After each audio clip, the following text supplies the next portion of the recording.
Iranians in Nottingham are calling for a tough response after the execution of a British-Iranian national. They've been protesting here against the brutal crackdown by their country's hardline regime.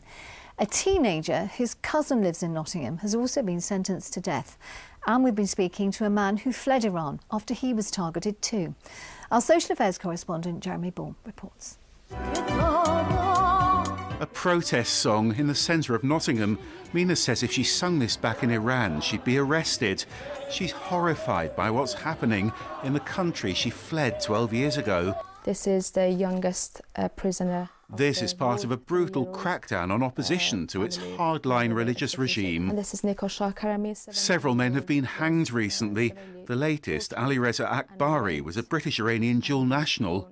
It is horrifying every day waking up to some bad news. It's either execution or a child being killed in the street or somebody being shot. We want targeted sanctions. That means, for example, visa ban on the members of the government and their families, so they can't come here, buy lands and do money laundering and take the money out of Iran, which is blood money.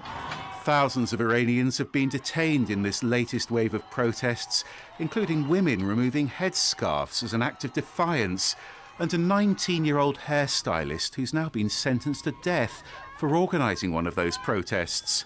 He's Mehdi Mohammadi Fard, whose cousin lives in Nottingham. Last week, her MP urged the government to help save his life. Mehdi has been tortured, beaten, kept in solitary confinement in a rat-infested cell with nothing to lie on and nothing to eat for several days.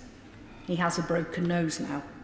He's been sexually assaulted and tortured and has required hospital treatment. But Karouche back in Nottingham says that's nothing new. We've changed his name and voice to protect his family. Karouche says the faded tattoo on his back first got him into trouble when he was just 15. A crucifix, a sign he'd converted to Christianity. And he says these bones in his hand were broken for giving someone else a tattoo.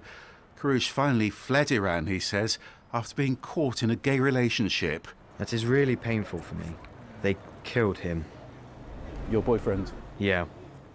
And they tried to kill me as well. And after that, I thought they would try to do what is not finished.